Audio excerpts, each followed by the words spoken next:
نبی کریم علیہ السلام نے نا لوگوں کا اس طرح تزکیہ کیا کہ ان کے اندر بات ڈال دی کہ اگر غلطی ہو جائے تو پھر غلطی کی معافی کی کوشش کرنی، پھر معافی کی کوشش کرنی۔ لوگوں کے سامنے حضور نے یہ بات اس طرح کھولی کہ بخاری میں قبیلہ غامدیہ کی ایک عورت کا ذکر ہے اور کنز العمال میں تفصیل سے موجود ہے۔ وہ خاتون خود آئی، کوئی پکڑ کے نہیں لایا، خود آئی، گرفتار نہیں کیا، لوگوں نے منوایا نہیں، پولیس نے پکڑ کے منوایا نہیں، غلطی ہو گئی لیکن مسلمان تھی نا، تو بار بار اندر سے طبیعت بے چین ہوتی ہے کہ کیوں غلطی ہو گئی۔ آ کے عرض کی حضور میں بھول گئی تھی، غلطی کر بیٹھی ہوں۔ تو محبوب فرماتے ہیں کیسے پتہ چلے گا تو نے غلطی کی؟ کہنے لگی میرے پیٹ میں ناجائز بچہ ہے۔ حضور نے فرمایا اسے لے جاؤ، فرمایا واپس جا، جب بچہ پیدا ہو جائے تو آنا۔ وہ چلی گئی، دو سپاہی نہیں اس کے ساتھ کھڑے کیے کہ کہیں بھاگ نہ جائے۔ وہ بچہ پیدا ہوا تو پھر آئی، نبی پاک علیہ السلام نے فرمایا واپس جا، اسے دودھ پلا، جب روٹی کھانے لگے تو پھر آنا۔ وہ آئی تو بچے کے ہاتھ میں روٹی کا ٹکڑا تھا۔ محبوب نے بچہ کسی کے حوالے کیا، فرمایا اسے لے جاؤ اور پتھر مار کے سنسار کر دو، سزا دے دی حضور نے۔ وہ حضور کے سامنے جب کھڑی تھی تو پتہ کیا کہتی تھی؟ کہتی تھی حضور میں رات کو سو نہیں پاتی، اذان سنیں جی پہلے، بس میں بات سمیٹنے لگا ہوں، آپ توجہ فرمائیں۔ وہ خاتون کو سنسار کیا گیا، انتقال ہو گیا۔ اب لطف کی بات پتہ کیا ہے؟ اس کا جنازہ بھی میرے نبی کریم نے پڑھایا۔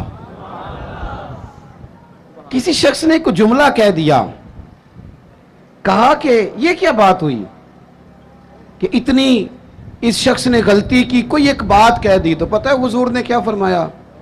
نبی کریم علیہ السلام فرمانے لگے اس نے تو ایسی توبہ کی ہے، ایسی توبہ کی ہے، ایسی توبہ کی ہے کہ اگر اپنی ساری امت میں بانٹ دوں تو اللہ سب کی بخشش فرما دے۔ یہ جو احساس ہے نا طبیعت میں، احساس پیدا کریں۔ اگر کبھی بھول جائیں، کبھی کسی شخص کے بارے میں دل میں بات آ جائے تو پھر آپ اپنے لیے اس کو کلیئر کریں، صاف کریں، معافی مانگ لیں۔ تیسری بات، ایک تو بے لوث رہیں، کسی کی خدمت کی کوشش کریں، ایک اپنے آپ کو قانون کے سپرد کریں، اپنی غلطیوں کی معافیاں لیں۔ اور تیسری اور آخری بات جو آج کے اس بڑے اجتماع میں آپ کو پیغام دینا ہے، اس کو آپ نے اچھی طرح سمجھنا ہے، اپنی زندگی میں دیانتدار ہو جائیں۔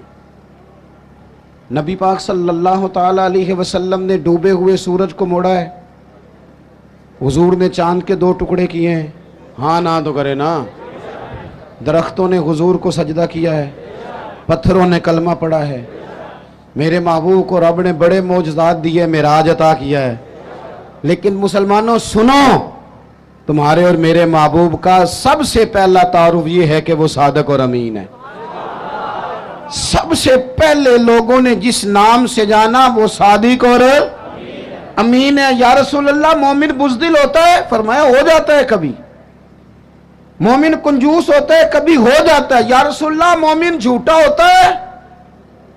میرے رسول نے فرمایا نہیں، میرا مومن جھوٹ نہیں بولا کرتا۔ دیانتدار ہو جائیں، امانت دار ہو جائیں، آپ خوددار ہو جائیں، چھوڑیں آپ۔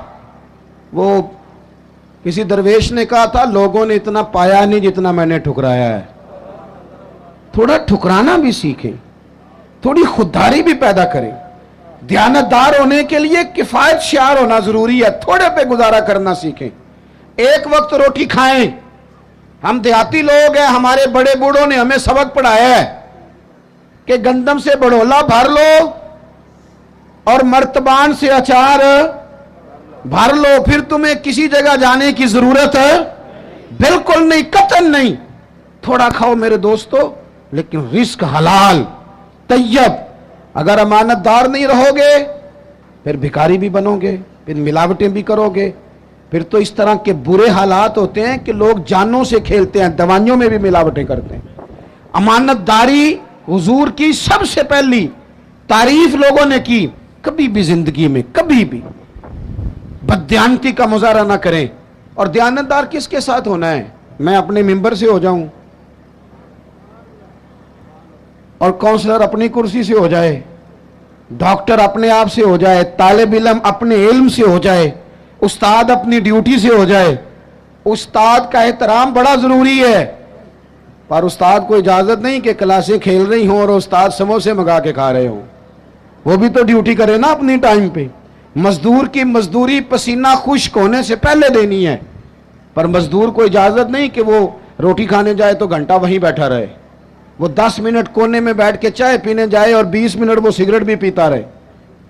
آپ اپنے کام سے دیانتدار ہو جائیں، اپنا کام سونا کر کے کرنا شروع کریں، اس میں نفاست لائیں۔